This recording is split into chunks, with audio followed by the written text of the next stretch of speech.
Hello and welcome, it's Chris from Christopher Hole Training, and welcome to this tutorial where we're going to be looking at I get lower back pain while I walk. Now this isn't some magic bullet that's going to solve all your back pain problems, but what it could do is offer you a strategy to be able to reduce your lower back pain whilst you walk, so you're able to walk further distances for a longer time or whatever it needs to be. But it is advisable to trial it. If it works, great, continue doing it. If it doesn't work, then please do stop because it's not helping. We are going to be covering 4 key learning points during this. Number 1 is what is poor walking posture, because we need to understand the potential things that we are doing wrong so we can then understand what we need to be doing right to improve that. And then we're going to look at how that impacts the spine. So how does that poor posture impact the spine? Then we're going to do the reverse. We're going to look at what's better walking posture. And again, how does that impact the spine? Because we can change the way that we walk and it has a completely different effect on the body, which is in some respects why it can help reduce lower back pain. Before we get into that, I quickly just want to mention, you can see up in the top right hand corner of the screen, my social media, Twitter, Facebook, Instagram, YouTube. Please do come along, like and follow. If you're on YouTube, please do click the bell icon and you'll be notified of my next tutorial. Alternatively, come to the link below. You can find out about my online coaching options. One option is a self-coaching option. The other option is a one-to-one coaching with me that includes all of the material that you get with the self-coaching option.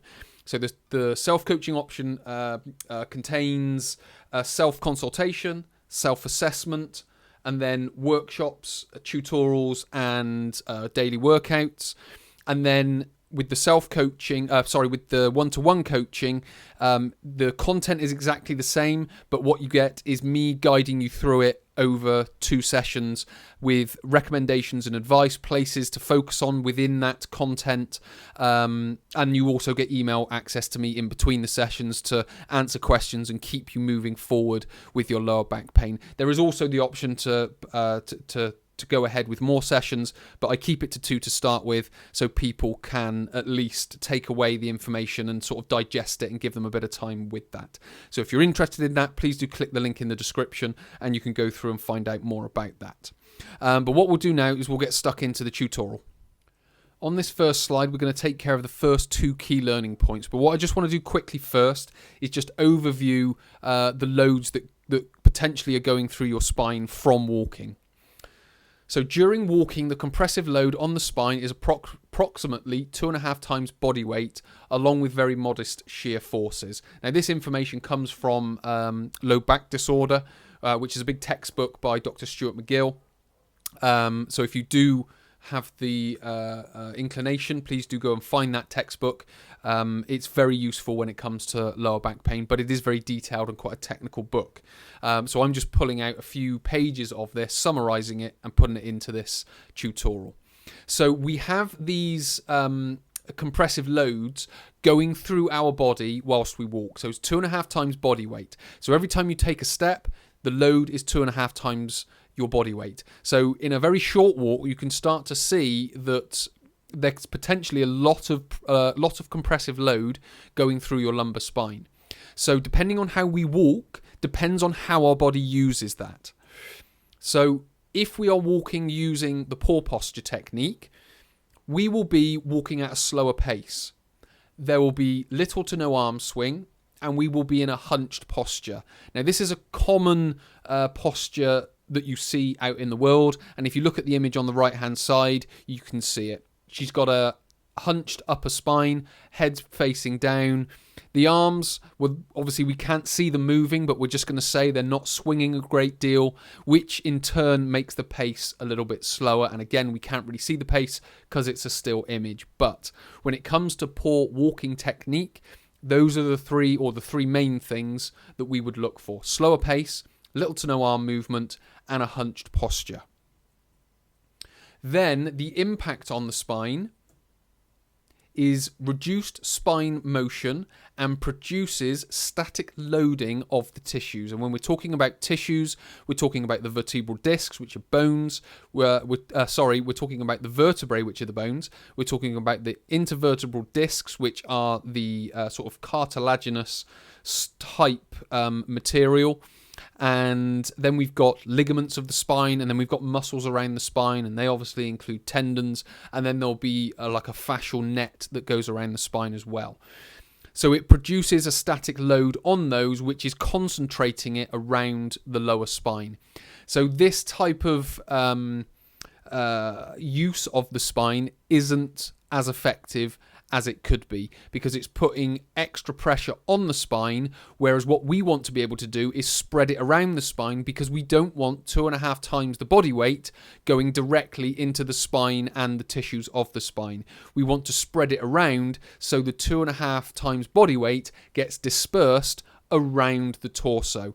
So when we go to the next slide, we're going to look at how to do that with walking. The better posture that we want to be focusing on is a faster pace with arm swing, and it's more upright. Now, what this posture is going to do is it's not only going to spread the load across the torso, but it's also going to start using that load to its advantage, instead of that load being, in a sense, put onto the body. So with respect to how it impacts the spine, I've kind of overviewed it, but we get a reciprocal muscle activity. So muscles start to work more in unison or in balance, or however you want to describe it, between front and back, left and right. Tissue load sharing. So as I've mentioned, we've got the tissues, we've got the vertebra, which are the bones, we've got the intervertebral discs, we've got the spinal ligaments, we've also got spinal muscles, and we've also got fascia, which go up the front, the back, the side, all around the body. So we've got all these different tissues that it's being spread around. It also gives gentle motion to the spine and gentle motion to the pelvis and to the shoulders, which again are all holding that spine in a much better position.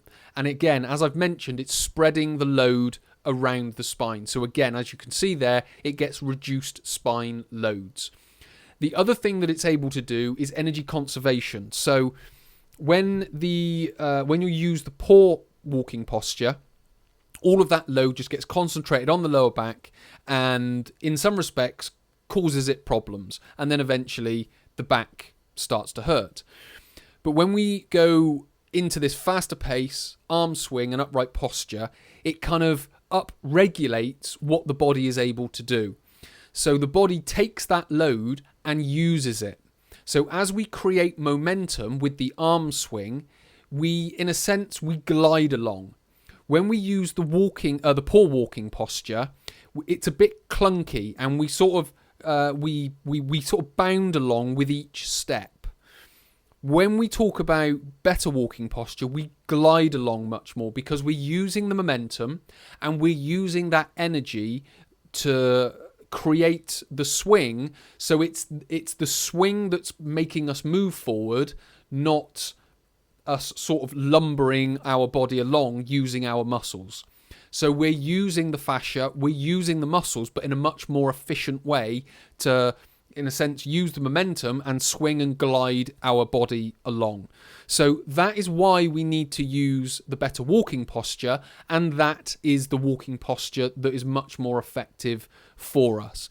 What we're quickly going to look at now is how to implement this better walking posture. It isn't as simple as just going out and doing it. There's a few things that we need to think about before that happens. And the first one is, how long does it take for your back pain to begin? So when you go out normally, how long does it take for your back pain to start showing itself? Is it 30 seconds? Is it 1 minute? Is it 5 minutes? Whatever it is, we need to understand where we are with that. So not only have we looked at the poor posture and we understand the posture that we're using, we also need to look at how long does it take before it comes on. Once we understand that, what we can then do is start using the better walking posture. And are you pain-free for longer? So if it was at 30 seconds, does your pain or are you pain free for a minute or 2 minutes? Now, just because you're in this posture doesn't mean that it's eliminated your lower back pain. But what it can do is it can improve the duration at which it takes for it to come on. And then what we do is we use walking intervals with pain-free rest breaks. So what that basically means is if we can get it from 30 seconds to a minute just by changing our posture, we do that and we take it up to a minute. And then we rest. We might lean against a park bench. We might lean against a wall. We might just go into a shallow squat, leaning on our knees. We've got to make sure we're in a pain-free position when we rest. Then we come back out of that pain-free posture. And then we continue walking for a minute. And then what we've done, essentially, we've gone from 30 seconds to a 2-minute walk without pain. Then it's just in a case continuing that and upgrading that as we go along. Now, that might need extra strategies or techniques that we could do to be able to do that. And that is where either my online self-coaching program comes in or my online one-to-one coaching comes in. Is we go through this sort of testing, measuring, reviewing formula to be able to reduce your lower back pain and get you pain-free for longer. And then as that continues, it's very much a case of then just adding in new strategies, finding out if they work, and then again continuing that process. So hopefully this has been helpful. Hopefully it's given you a better idea not only of being able to help your lower back pain whilst you're walking, but also, if you choose to do it, the coaching process that I go through to be able to help people with their lower back pain. So many thanks for watching. My name is Chris from Christopher Holt Training. I will speak to you in a future tutorial.